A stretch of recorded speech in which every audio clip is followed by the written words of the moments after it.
So welcome back. Still in recovery mode. I'm still not able to lift much, so I'm still avoiding being out here. Although I have just come out to show you the start of something that I'm working on that keeps me a little bit active without doing much at all. So I was trying to decide what I could do that would be lightweight, keep me active and keep me going, and my attention turned to wagons. So see, there's some of my 5-inch wagons. There's sort of my original set, all except for these two, which I've had for a little while as well. One was made by myself, one was made by my father. Both were made to a set of drawings which are available online, and they are in fact 3D printed. The only thing that's not printed on these is these tie rods. They're steel, which are just threaded at the ends. The tank, which on this one is brass, on this one is a piece of plastic pipe. The axles are steel, and there's a brass bush in the axle box. I can show you them. I've got a one of these axles in the house, and I can show you a few bits we've done in the past as well. Now these are available. The drawings and the files are available online. They're on Thingiverse, but as it happens, I know the chap that drew them, and they were sent to me before he published them on Thingiverse. So yeah, I've had these running as part of a train, so everything's 3D printed. Even the hook is 3D printed, and certainly this one, it might have been before it was painted, or it might have been that one before it was painted. I can't remember now, but yeah, I think it was this one before it was painted. I had in the middle of a train at Brent's, and it worked fine. So what we're going to do is scale up the drawings and have a go at printing a 7 1/4 version.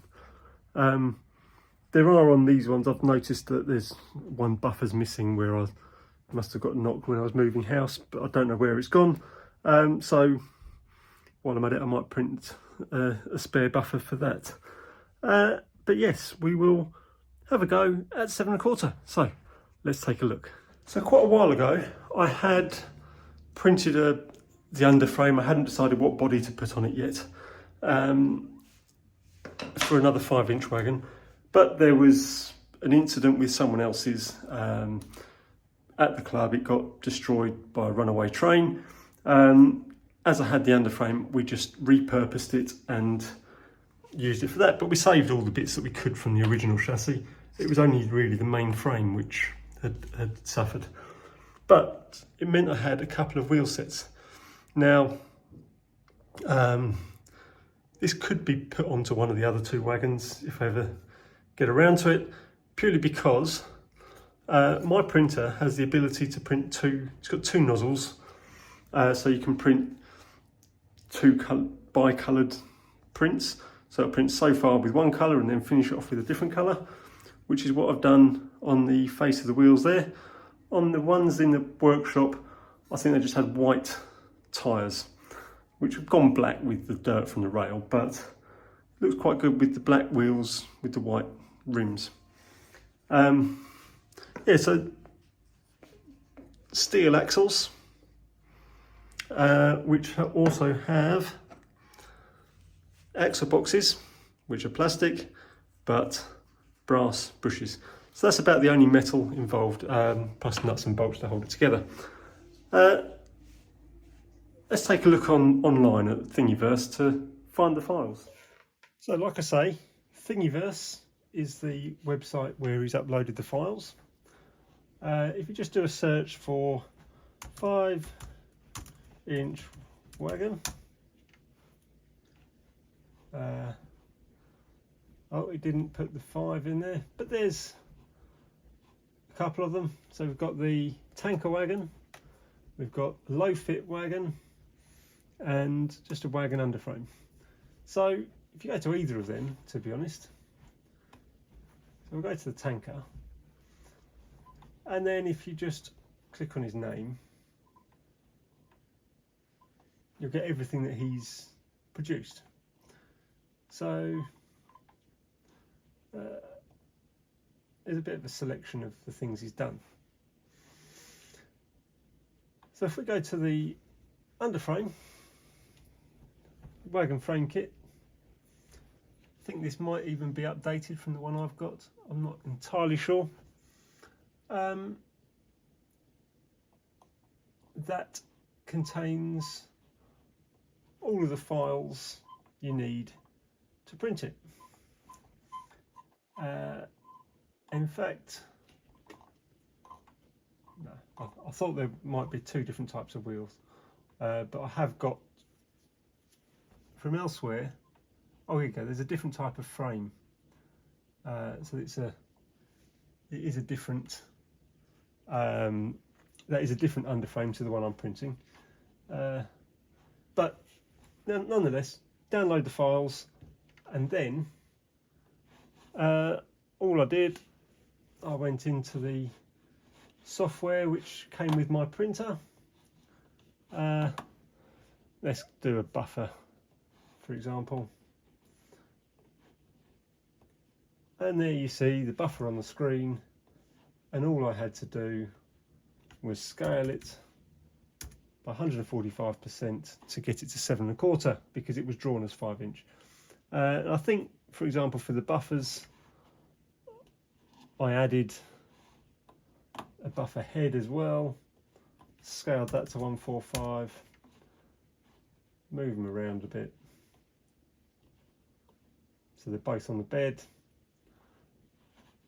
and then that's one complete buffer that will print. So let's go to the printer. She's going away at the moment. What we're printing at the moment is a couple of axle boxes. We'll see them when they come out. But I have had my issues during the prints.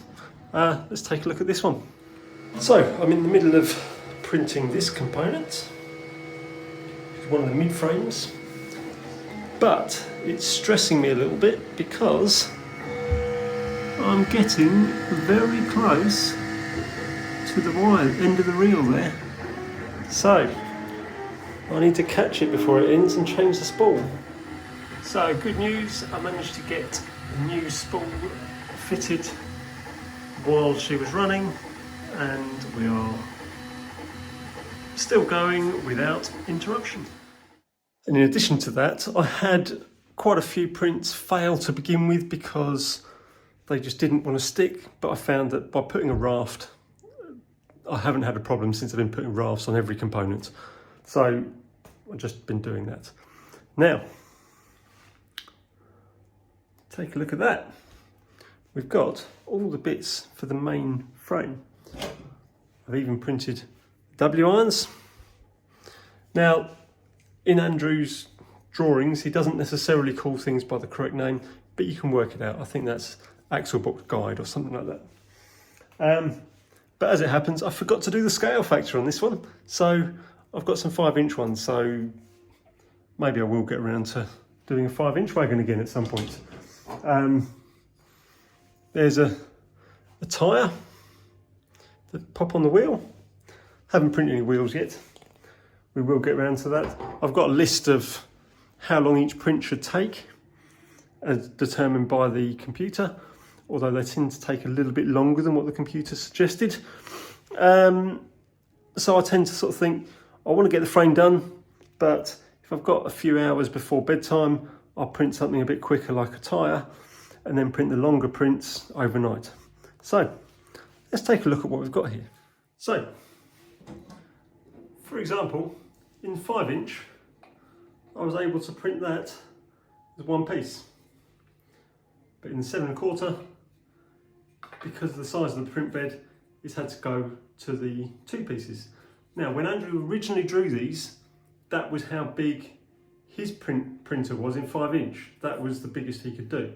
So but my printer managed to print it as 1, so he did join them together for us to print them as 1 piece. In the print files I've got one as like this and one joined together. You see it's got a nice dovetail that joins together. With the print process, sometimes it splays a little bit.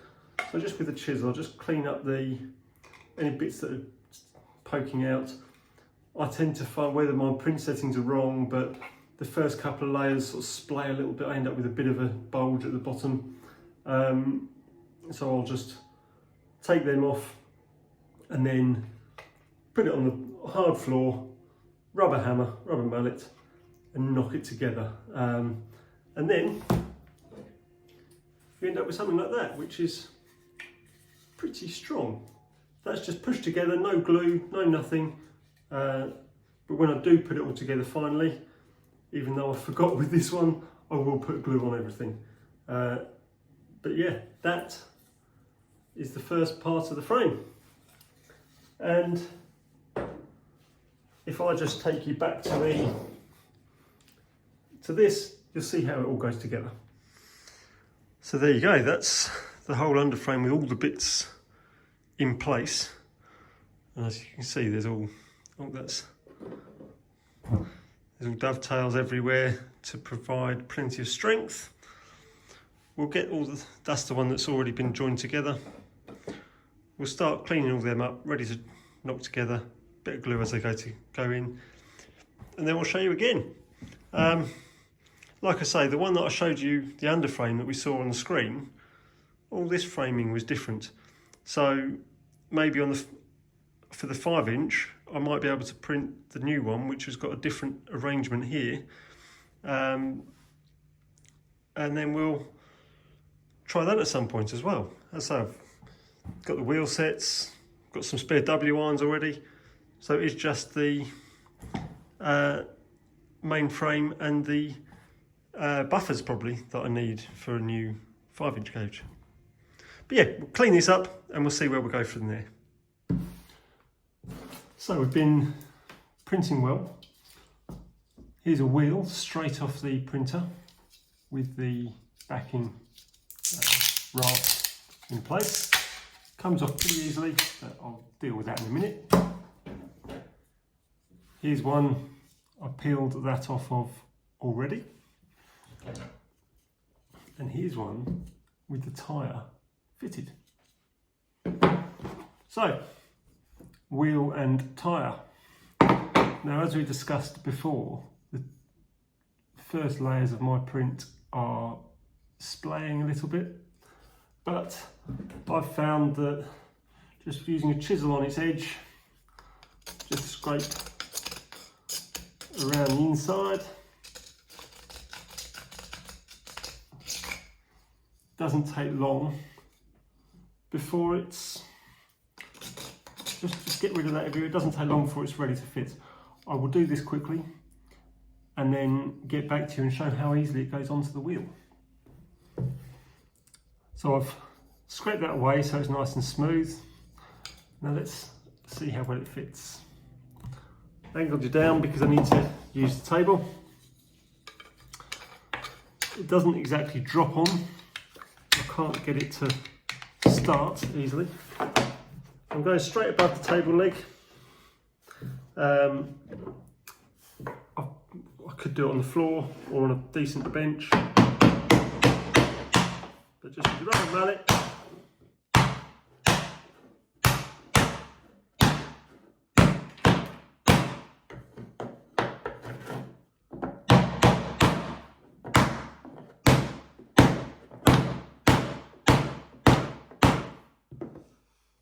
And as if by magic, we have one tired wheel. The advantage of this is if that plastic doesn't last, I can replace with a stronger material like ABS or something like that. And if that's no good, then I could always make steel tyres to tyre the wheels. So that is 2 wheels done, which can now become a axle.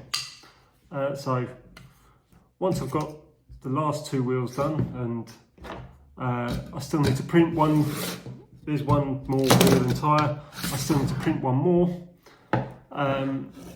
I've got 1 pair of axle boxes already printed and another pair that are already stripped of the backing as well.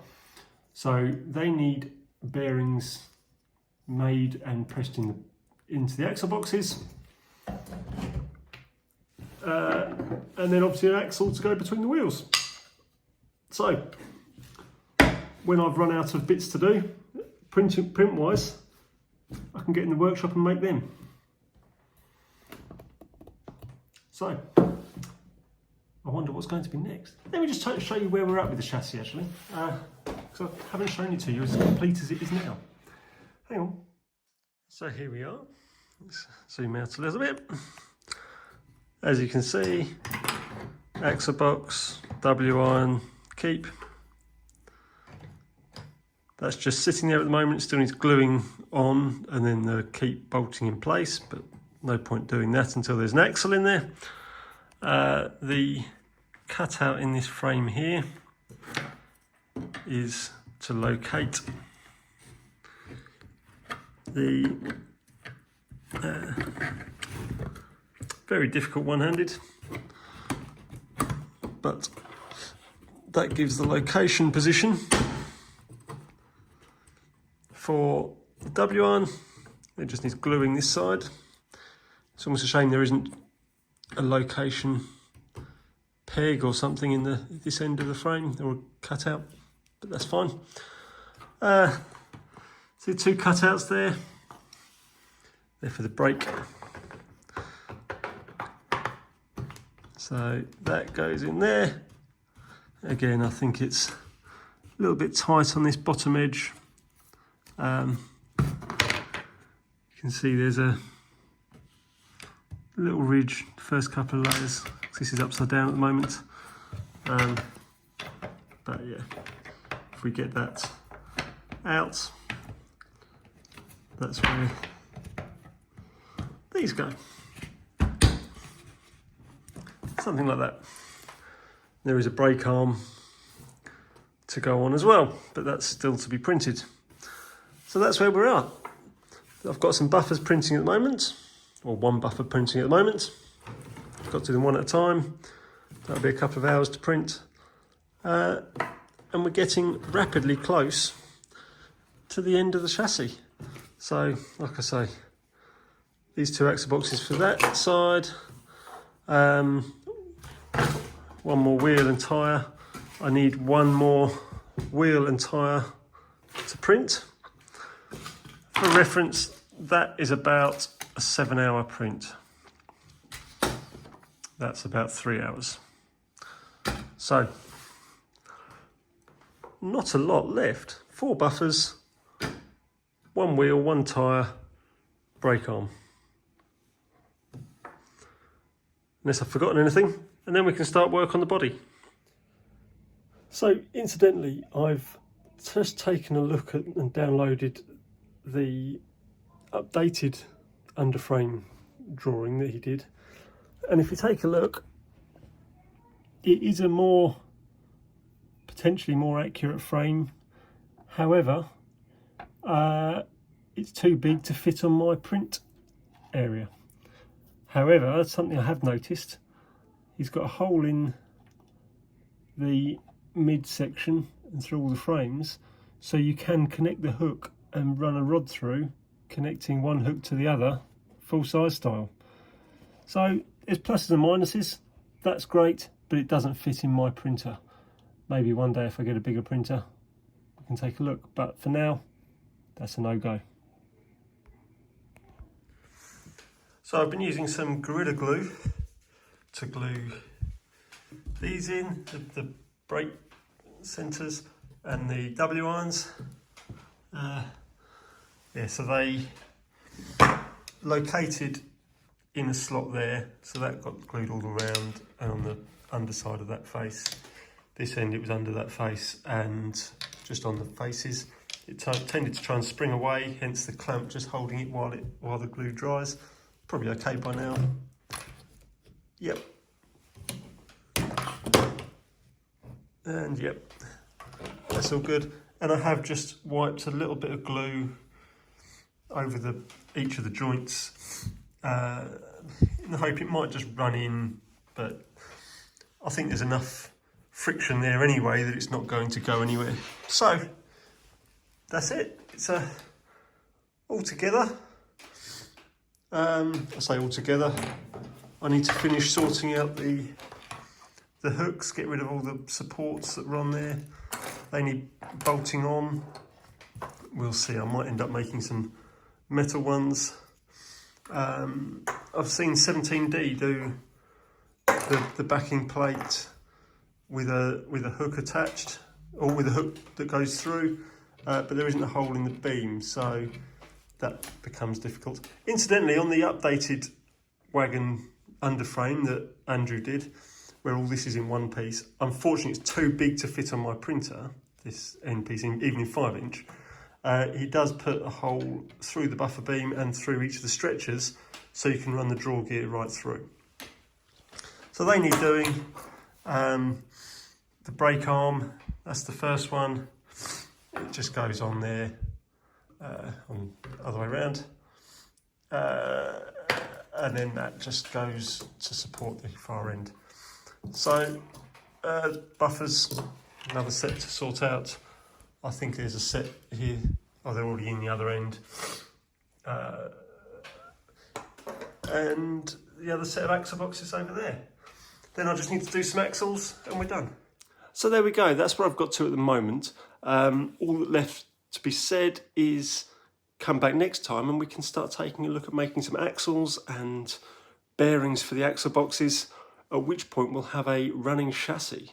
I do need to start thinking about the springs. I can't decide how to do them yet. I've got 2 options, but we'll talk about that as and when I get to them. So yes, thank you so much for watching. I hope it's been a little bit interesting.